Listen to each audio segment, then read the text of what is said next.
ನಿಶುಸೀದ ಗಣಪತೆ ಗಣೇಶುತ್ವಾ ಮಾಹುರ್ವಿಪ್ರಥಮಂ ಕವೀನಾಂ ನರತೆ ತ್ವತ್ಕ್ರಿಯತೆ ಕಿಂಚನಾರೇ ಮಹಾಮರ್ಕಂ ಮಘವಂಚಿತ್ರಮರ್ಚ. ಶ್ರೀ ಗುರುಭ್ಯೋ ನಮಃ. ಹರಿ ಓಂ. ಆತ್ಮೀಯ ಪ್ರಿಯ ಪ್ರೇಕ್ಷಕ ಮಿತ್ರರೇ, ನಿಮ್ಮೆಲ್ಲರ ಜೀವನ ಕ್ಷೇಮದಾಯಕ, ಲಾಭದಾಯಕ, ತೃಪ್ತಿದಾಯಕವಾಗಿರಲಿ ಅಂತ ನನ್ನ ಆರಾಧ್ಯ ದೇವಿ ಹೊರನಾಡು ಅನ್ನಪೂರ್ಣೇಶ್ವರಿಯ ಪಾದಗಳಿಗೆ ನಮಸ್ಕರಿಸ್ತಾ, ಪ್ರಿಯ ಪ್ರೇಕ್ಷಕ ಮಿತ್ರರೇ, ಕ್ರೋಧಿನಾಮ ಸಂವತ್ಸರದ ಯುಗಾದಿ ಹಬ್ಬದ ಹಾರ್ದಿಕ ಶುಭಾಶಯಗಳು ನಿಮಗೆ.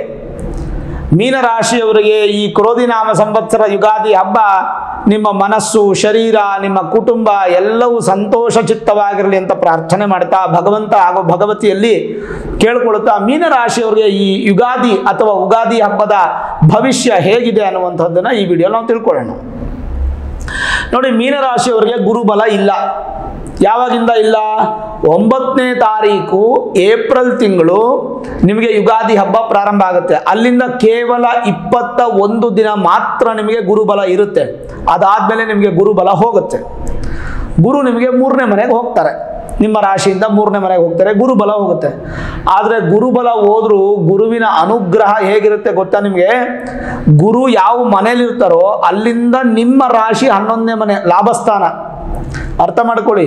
ಹಾಗಾಗಿ ನಿಮ್ಮ ರಾಶ್ಯಾಧಿಪತಿ ಆಗಿರ್ತಕ್ಕಂಥ ಗುರು ನಿಮಗೆ ಒಳ್ಳೆಯ ಫಲವನ್ನೇ ಕೊಡ್ತಾನೆ. ನಿಮ್ಮ ಕರ್ಮ, ನಿಮ್ಮ ವೃತ್ತಿಗೆ ಅಧಿಪತಿ, ವೃತ್ತಿಯಲ್ಲಿ ಅಭಿವೃದ್ಧಿ ಮಾಡ್ತಾನೆ.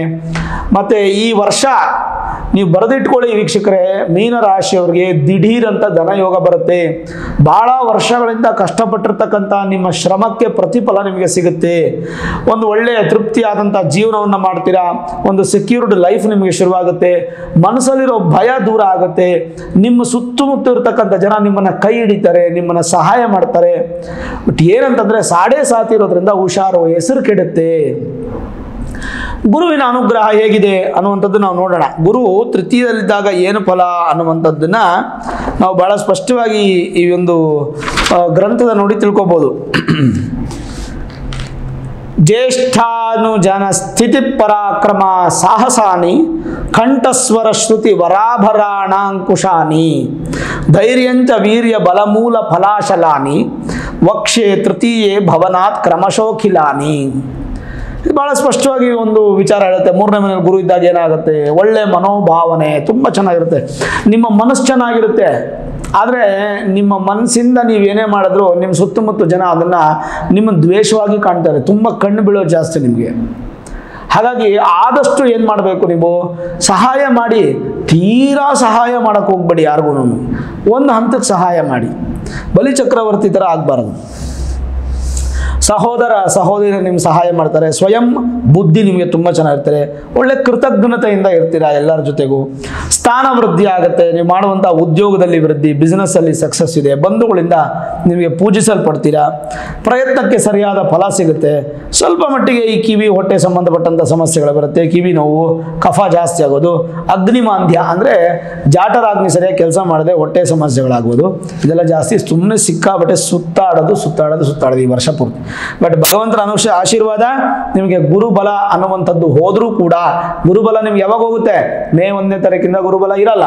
ಗುರುಬಲ ಇಲ್ಲದಿದ್ದರೂ ಗುರು ಇರುವಂಥ ರಾಶಿಯಿಂದ ನಿಮ್ಮ ರಾಶಿ ಲಾಭಸ್ಥಾನ, ಆದ್ರಿಂದ ಒಳ್ಳೆಯ ಫಲವನ್ನು ಪಡಿಬಹುದು. ಅದರಲ್ಲಿ ಯಾವ ಸಂದೇಹ ಇಲ್ಲ. ಸಾಧ್ಯವಾದರೆ ಬೇಕೇ ಬೇಕು ಅನ್ನೋದಾದರೆ ಒಂದು ಗುರು ಶಾಂತಿ ಮಾಡ್ಕೊಳ್ಳಿ. ಗುರು ಶಾಂತಿ ಮಾಡ್ಕೊಳ್ಳೋದ್ರಿಂದ ಏನು ಫಲ ಅಂತಂದರೆ ಖಂಡಿತವಾಗಲೂ ಗುರುವಿನ ಅನುಗ್ರಹ ಮತ್ತಷ್ಟು ಜಾಸ್ತಿ ಆಗುತ್ತೆ. ಒಂದು 20-30% ಜಾಸ್ತಿ ಆಗುತ್ತೆ. ಇನ್ನು ಶನಿ ವಿಚಾರಕ್ಕೆ ಬರೋಣ. ನಿಮಗೆ ನಡೀತಾ ಇರತಕ್ಕಂಥದ್ದು ಪ್ರಾರಂಭ ಸಾಡೆ ಸಾತಿ ಅಂದರೆ ಶನಿ ಚೆನ್ನಾಗಿಲ್ಲ. ಆ್ಯಕ್ಚುಲ ಪರಿಹಾರ ಬೇಕಾಗಿರೋದು ಗುರುಗಲ್ಲ, ಶನಿಗೆ ಬೇಕು.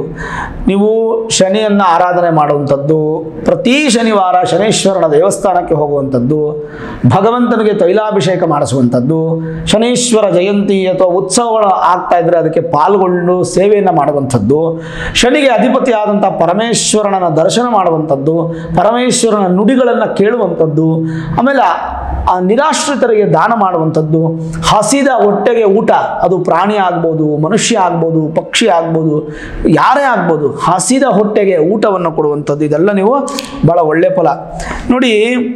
ರಾಶ್ಯಾದಂತ್ಯದೀಶಾನ ಭಾನುತನಯೇರ್ ದೂರಾಟನಂ ದುರ್ಗತಿಂ ದಾತೃತ್ವಂ ಶಯನಾದಿ ಸೌಖ್ಯ ವಿಭವಂ ವಿತ್ತಕ್ಷಯಂ ಚಿಂತೆಯೇತ್. ವಿತ್ತಕ್ಷಯ ಅಂದರೆ ದುಡ್ಡು ಖರ್ಚಾಗುತ್ತೆ. ದ್ವಾದಶಾಧಿಪತಿ ದ್ವಾದಶ ಸ್ಥಾನದಲ್ಲಿದ್ದರೆ ಏನು ಫಲ? 12ನೇ ಮನೆ ಅಧಿಪತಿ 12ನೇ ಮನೆ ಇದ್ದರೆ ಏನು ಫಲ? ಸತ್ಕರ್ಮಕ್ಕೆ ಧನ ವ್ಯಯ ಆಗುತ್ತೆ, ಒಳ್ಳೆ ಕೆಲಸಕ್ಕೆ ದುಡ್ಡನ್ನು ಖರ್ಚು ಮಾಡ್ತೀರಾ. ಸಜ್ಜನರ ಸಹವಾಸ ಸಂಚಾರ ಇರುತ್ತೆ. ಮತ್ತೆ ಅಕಸ್ಮಾತ್ 12ನೇ ಮನೆ ಅಧಿಪತಿ ಕೆಟ್ಟವನಾಗ್ಬಿಟ್ಟಿದ್ರೆ ಅಂದರೆ ಕೆಟ್ಟ ಸ್ಥಾನದಲ್ಲಿದ್ದರೆ ನಿಮಗೆ ಎಲ್ಲ ಸುಖನೂ ಕೆಟ್ಟೋಗುತ್ತೆ. ಅವನು ಒಳ್ಳೆ ಸ್ಥಾನದಲ್ಲಿ, ಯಾಕಂದರೆ ಸ್ವಕ್ಷೇತ್ರದಲ್ಲಿರೋದ್ರಿಂದ ಶಯನ ಸುಖ ಇರುತ್ತೆ. ಮತ್ತು ವಿಶೇಷವಾಗಿ ನಿಮ್ಮ ಕುಟುಂಬ ವೃದ್ಧಿ ಆಗುತ್ತೆ ಈ ವರ್ಷ. ಅಂದರೆ ಮನೆಗೆ ಮದುವೆ ಆಗಿ ನೀವು ಹೆಣ್ಣು ನಿಮ್ಮ ಮನೆಗೆ ಬರುವಂಥದ್ದು, ಅಥವಾ ಸಂತಾನ ಆಗಿ ಒಂದು ಮಗು ಜಾಸ್ತಿ ಆಗಿ ನಿಮ್ಮ ಮನೆ ವೃದ್ಧಿ ಆಗುವಂಥದ್ದು, ಅಥವಾ ಯಾರು ನಿಮ್ಮನ್ನು ಬೇಡ ಅಂತ ಹೋಗಿರ್ತಾರೋ, ತಿರಸ್ಕಾರ ಮಾಡ್ಕೊಂಡು ಹೋಗಿರ್ತಾರೋ ಮತ್ತೆ ನಿಮ್ಮ ಹತ್ರಕ್ಕೆ ಬರುವಂಥದ್ದು, ಇವೆಲ್ಲ ನಿಮಗೆ ಅನುಕೂಲ ಆಗುತ್ತೆ. ಶಾಂತಿ ಸಂಚಾರಿ ಜಾಸ್ತಿ ಆಗುತ್ತೆ. ಮತ್ತು ನೇತ್ರ ಪಾದ ಅಂದರೆ ಕಣ್ಣು ಮತ್ತು ಪಾದಗಳನ್ನ ಸ್ವಲ್ಪ ಚೆನ್ನಾಗಿ ನೋಡ್ಕೊಳ್ಳಿ, ಸ್ವಲ್ಪ ವೇದನೆ ಬರುತ್ತೆ. 12ನೇ ಮನೆಯಲ್ಲಿ ಶನಿ ಇದ್ದಾಗ ಏನು ಫಲ? ಶನಿ ಸ್ವಲ್ಪ ಏನಾಗುತ್ತೆ, ಈ ಪ್ರಾರಂಭದಲ್ಲಿ ಹೇಳಿದ್ನಲ್ಲ, ಕೆಟ್ಟ ಹೆಸರು ತಗೊಳ್ತೀರಾ. ಆದಷ್ಟು ಸ್ವಲ್ಪ ಹೆಚ್ಚು ಸಹಾಯ ಮಾಡೋಕ್ಕೆ ಹೋಗ್ಬೇಡಿ. ಯಾರು ನಿಮ್ಮನ್ನು ನಂಬ್ಕೊಂಡಿದ್ದಾರೋ ಅವ್ರಿಗೆ ನೀವು ಸಪೋರ್ಟ್ ಮಾಡಿ. ನಿಮ್ಮನ್ನು ನಂಬಿರ್ತಕ್ಕಂಥವ್ರಿಗೆ ಊಟ ಹಾಕಿ, ಬೇಡ ಅಂತ ಹೇಳಲ್ಲ, ಹೆಚ್ಚು ಸಪೋರ್ಟ್ ಯಾರಿಗೂ ಮಾಡೋಕ್ಕೆ ಹೋಗಬೇಡಿ. ಆಮೇಲೆ ಸಾಧ್ಯವಾದಷ್ಟು ಒಂದು ಸ್ವಲ್ಪ ನಿಮ್ಮ ಶರೀರದ ಕಡೆ ಗಮನ ಕೊಡಿ. ನೀವೇನಾದರೂ ಸಣ್ಣ ಇದ್ದರೆ ಒಂದು ಸ್ವಲ್ಪ ದಪ್ಪ ಆಗಿ ಗಟ್ಟಿಮುಟ್ಟು ಮಾಡ್ಕೊಳ್ಳಿ. ತುಂಬ ದಪ್ಪ ಇದ್ದರೆ ಸ್ವಲ್ಪ ಸಣ್ಣ ಆಗಿ ಗಟ್ಟಿಮುಟ್ಟು ಮಾಡ್ಕೊಳ್ಳಿ. ಅಂದರೆ ಸ್ವಲ್ಪ ಆರಾಮಾಗಿ ನಿಮ್ಮ ಶರೀರ ನೋಡ್ಕೊಳ್ಳಿ. ದುಂದು ವೆಚ್ಚ ಜಾಸ್ತಿ ಆಗುತ್ತೆ. ಒಂದು ಸ್ವಲ್ಪ ಸಾಲಗಾರರಾಗುವಂಥ ಸಾಧ್ಯತೆಗಳು ಇರುತ್ತೆ. ಆದರೆ ಭಗವಂತನ ಆಶೀರ್ವಾದ ಯಥೇಚ್ಛವಾಗಿ ಧನ ಸಂಪಾದನೆ ಆಗುವಂಥ ಯೋಗ ಈ ವರ್ಷದಲ್ಲಿ ಇರೋದ್ರಿಂದ ಭಯಪಡೋ ಅವಶ್ಯಕತೆ ಇಲ್ಲ. ಖಂಡಿತವಾಗಲೂ ಮೀನ ರಾಶಿಯವರಿಗೆ ಅತ್ಯಂತ ಶುಭ ಫಲ ಅನ್ನುವಂಥದ್ದು ಕಾಣುತ್ತೆ. ಆದರೆ ಶನೀಶ್ವರ ಚೆನ್ನಾಗಿಲ್ಲ. ಹಾಗಾಗಿ ಶನಿಗೆ ಸಂಬಂಧಪಟ್ಟಂಥ ಪೂಜೆಗಳನ್ನು ಮಾಡಿಸ್ಕೊಳ್ಳುವಂಥದ್ದು ಭಾಳ ಒಳ್ಳೆಯದು.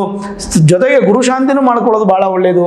ಒಟ್ಟು 12 ರಾಶಿಗಳ ಒಂದು ಯುಗಾದಿ ಭವಿಷ್ಯವನ್ನು ನಾನು ಮಾಡಿದ್ದೀನಿ. ಓವರಾಲ್ ನೋಡಿದಾಗ ಯಾವ ರಾಶಿನೂ ತುಂಬ ಸಂತೋಷ ನಂಗೆ ತಂದುಕೊಟ್ಟಿಲ್ಲ. ಈವನ್ ನಿಮ್ಮ ರಾಶಿ ಮೀನ ರಾಶಿ ತಂದುಕೊಟ್ಟಿಲ್ಲ. ಕನ್ಯಾ ರಾಶಿ ಒಂದೇ ಮಾತ್ರ ನಂಗೆ ಭಾಳ ಸಂತೋಷ ತಂದುಕೊಟ್ಟಿದ್ದು. ಆದರೂ ಸಹ ಮೀನ ರಾಶಿಯವರಿಗೆ ಗುರುಬಲ ಇಲ್ಲ, ಶನಿ 7.5 ನಡೀತಾ ಇದೆ.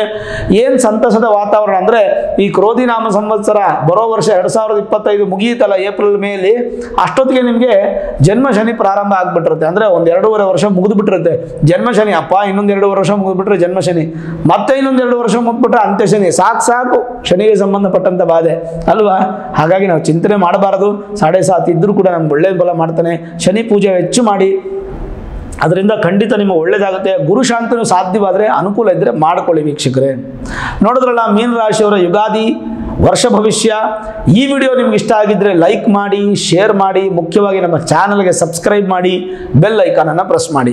ಪ್ರತಿನಿತ್ಯ ನಾನು ಪೂಜೆ ಮಾಡುವಂತಹ ನನ್ನ ಆರಾಧ್ಯ ದೇವಿ ಹೊರನಾಡು ಅನ್ನಪೂರ್ಣೇಶ್ವರಿ ಆಶೀರ್ವಾದ ಅನುಗ್ರಹ ಸಿಗಲಿ ಅಂತ ಪ್ರಾರ್ಥನೆ ಮಾಡ್ತಾ, ಸಮಸ್ತ ನಾಡಿನ ವೀಕ್ಷಕರಿಗೂ ಕೂಡ ಕ್ರೋಧಿ ನಾಮ ಸಂವತ್ಸರದ ಯುಗಾದಿ ಹಬ್ಬದ ಹಾರ್ದಿಕ ಶುಭಾಶಯಗಳನ್ನು ಹೇಳ್ತಾ, ಸರ್ವೇ ಜನಾಃ ಸುಖಿನೋ ಭವಂತು, ಸಮಸ್ತ ಸನ್ಮಂಗಳಾನಿ ಭವಂತು.